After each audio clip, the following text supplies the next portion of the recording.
berkendara. Nah, kali ini saya masih bersama bapak saya, bapak kita semua, Bapak Taufiq yang baru saja dilantik. Tapi alhamdulillah karena beliaunya memang orang terpilih langsung diberi hadiah dengan pandemik yang luar biasa. Luar biasa, ini ujian. Bagaimana perasaannya, Pak? Satu sisi ini adalah musibah. Tapi satu sisi banyak hikmah yang kemudian kita gali bahwa dunia kita, bumi kita juga butuh istirahat. Banyak hal saya kira hikmah yang diambil, artinya orang mungkin lebih banyak di rumah, kemudian aktivitas harus dibatasi termasuk transportasi. Saya kira ini bagian dari siklus dunia ya seperti itu menurut saya. Dan saya kira ya ini tetap saya melihat musibah ini tidak terlalu lama lah. Tentu bagi saudara-saudara kita, khususnya masyarakat di sektor informal itu yang cukup merasakan sekali terhadap musibah ini. Saya bangga karena bisa melihat figur yang melihat segalanya itu dengan positif, hal yang positif seperti Pak Taufiq sendiri. Tapi Pak Taufiq, Yogyakarta itu kan sebagai daerah juga tujuan ataupun sasaran sebagai orang-orang yang tadinya keluar dari Jogja kemudian mudik, apalagi sebentar lagi sudah mau mudik juga kan. Betul. Iya. Nah, biasanya kalau sebelum ada pandemik ini tugas dari Dishub kan melakukan rekayasa jalan. Nah, kalau sekarang dengan adanya COVID-19, apakah ada himbauan juga untuk masyarakat dan tugas tambahan lagi? Ya, jadi pemerintah khususnya Kementerian Perhubungan sudah mengeluarkan tagline tidak mudik, tidak piknik. Tidak mudik, tidak piknik, tapi jangan ambyar. Dan itu bukan larangan, tapi spiritnya adalah himbauan. Nah, terkait dengan itu, sebetulnya dari sisi transportasi itu kan bagaimana kita mengurangi transmisi penularan COVID itu melalui jalur moda transportasi yang kita miliki, baik udara, darat, laut. Kebetulan di laut kita tidak ada ya, khusus Jogja. Nah, kemudian tugasnya apa? Kebetulan ini baru saja keluar peraturan Menteri Perhubungan nomor 18 tahun 2020 baru tanggal 9 April ini. Jadi masih belum lama. Nah, salah satunya sebetulnya di peraturan Menteri itu sudah diatur. Misalnya bagi Bapak Ibu, rekan-rekan, saudara-saudara, adik-adik yang pulang naik bus. Nah, di daerah asal katakanlah dari Jakarta, Mbak Tita katakanlah pulang dari Jakarta, itu harus bawa surat keterangan sehat sebelum pulang. Kemudian beli tiketnya bus itu disarankan daring atau online, nggak boleh datang ngantre gitu. Kemudian ketika datang harus menerapkan yang namanya physical distancing, jaga jarak. Itu bagi pemudiknya. Kemudian setelah pemudiknya, kemudian bagi operatornya atau perusahaan otobusnya. Nah, pertama tentu harus punya surat jalan, artinya tentang kelaikan. Yang kedua, krunya harus menerapkan social distancing, harus ada sanitasi, masker, kemudian memberikan penyuluhan sosialisasi sebelum bis itu berangkat. Kemudian berikutnya selama kemudian di terminal. Nah, di terminal juga diatur bagaimana tidak boleh berdesak-desakan, bagaimana kemudian etika bersin yang betul dan sebagainya. Itu sudah diatur lah. Kemudian setelah itu nanti selama di perjalanan, hak dan kewajiban termasuk ada pembatasan rest area. Tujuannya kenapa rest area tidak semuanya dibuka agar memudahkan kontrol terhadap para pemudik itu. Nah, yang kemudian menjadi tugas pokok saya adalah di daerah tujuan. Karena kalau yang tadi itu kan lebih banyak domainnya pemerintah pusat ya. Karena akap angkutan perkotaan itu antar provinsi itu lebih menjadi kewenangannya pemerintah pusat. Dalam hari ini Dirjen Perhubungan Darat. Nah, kemudian apa tugas saya? Kalau tadi contohnya mudahnya Mbak Tita naik bus. Maka yang pertama nanti di perbatasan saya akan nyetop bus itu. Nah, bus akan kita stop bukan untuk ditilang karena spiritnya tidak ada tilang, tapi kemudian saya akan melihat telah diterapkan physical distancing enggak, karena ketentuannya adalah 50% atau separuh seat yang harus terisi. Jadi kalau seatnya bis itu 50, maka maksimal hanya boleh dinaikin 25 orang. Ya, nggak boleh lebih. Nah, kalau terjadi lebih, itu nanti tugas saya nyatet bis apa, nomor apa, jam berapa, Nah, nanti saya tugasnya kalau sudah selesai, saya rekap, saya laporkan ke Dirjen Perhubungan Darat gitu. Kemudian saya ngecek apakah penumpangnya sudah pakai masker dan seterusnya. Kalau sudah, prinsipnya bis boleh terus.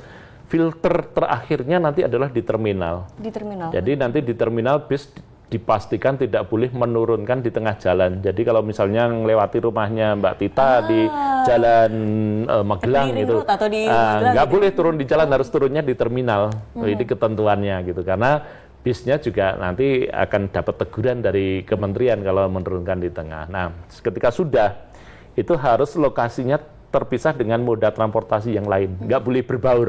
Karena angkutan bus itu kan macam-macam, ada yang ke arah Prambanan, ada yang, nah itu yang antar provinsi harus berbeda. Setelah berbeda, maka setiap penumpang turun itu harus menunjukkan surat kesehatan itu satu-satu. Nah, tugas kita nanti ngecekin. Setelah surat kesehatan diperiksa pakai termogan, panasnya gitu. Kalau ternyata Mbak Tita misalnya bawa surat kemudian normal, maka dia boleh melanjutkan, kita beri pengantar dari terminal, boleh melanjutkan untuk datang ke rumah saudara atau rumahnya sendiri, tapi syaratnya harus karantina mandiri 14 hari. 14 hari. Nah, kira-kira gitu. Tapi kalau ternyata diperiksa kok suhunya melebihi 38, maka nggak boleh pulang. Harus belok diperiksa oleh tim medis saya di situ, karena kami di terminal telah menyediakan posko terpadu dengan Dinas Kesehatan. Nah, nanti tergantung rekomendasinya. Kalau ternyata ada gejala-gejala yang itu kemudian secara medis tidak boleh melanjutkan, maka harus direkomendasi atau dirujuk di karantina khusus. Tidak boleh pulang ke rumah, kira-kira gitu. Nanti akan dibawa ambulan yang sudah ada di situ ke karantina khusus. Jadi gambarannya seperti itu. Nah, bisnya sudah kosong, kemudian tugas kami dengan operator memastikan bis itu disemprot disinfektan.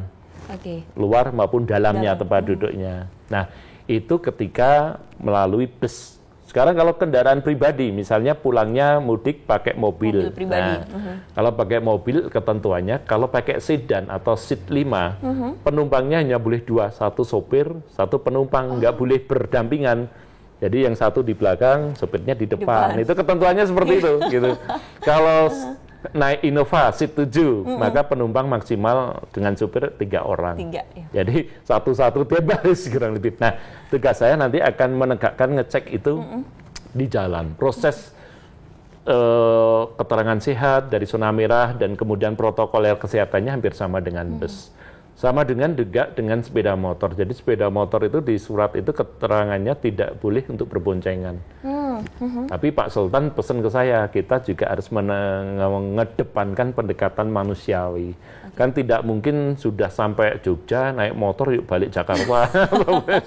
Nah, artinya kalau terjadi seperti itu, ya manusiawi itu apa yang dilakukan? Ya akhirnya ya kita harus ngecek 2 orang itu. Pemeriksaan. Iya, dilakukan pemeriksaan karena kan kita juga harus melindungi warga kita agar tidak tertular. Nah, ini bentuk solusi lah di tengah-tengah situasi pandemi COVID-19 itu. Nah, itu kalau modanya bus. Kemudian kendaraan pribadi, motor. Nah, pesawat dan juga kereta api hampir sama. Bedanya kalau pesawat itu penumpang ditambahkan harus mengisi manifest penumpang. Mau kemana tujuannya. Kalau dulu manifest kan hanya ke luar negeri ya. Sekarang di dalam negeri pun harus ada manifestnya. Kegiatannya mau ngapain gitu ya. Nah, minimal untuk track record. Untuk mengetahui dia mau tinggal di mana, berapa lama itu nanti harus mengisi manifest. Jadi sementara ini kami dalam waktu dekat melaksanakan ini di 3 titik. Di Jalan Magelang, kemudian di Jalan Solo dekat Prambanan, dan juga di Jalan Purworejo. Nah, kemudian dalam 1 minggu ini kami baru sosialisasi yang sifatnya persuasif, himbauan-himbauan kepada masyarakat. Nah, setelah itu sambil tim kami dari kepolisian, TNI, Dinas Kesehatan komplit, setelah itu ya peraturan menteri itu nanti kita laksanakan insya Allah sepenuh hati dalam konteks konsisten gitu. Demi melindungi masyarakat. Iya, karena kesehatan atau keselamatan itu hukum tertinggi gitu, dibanding yang lain. Iya. Ibarat sekaya apapun kita, kalau misalnya kita tidak memiliki kesehatan, ya buat apa ya? Gitu.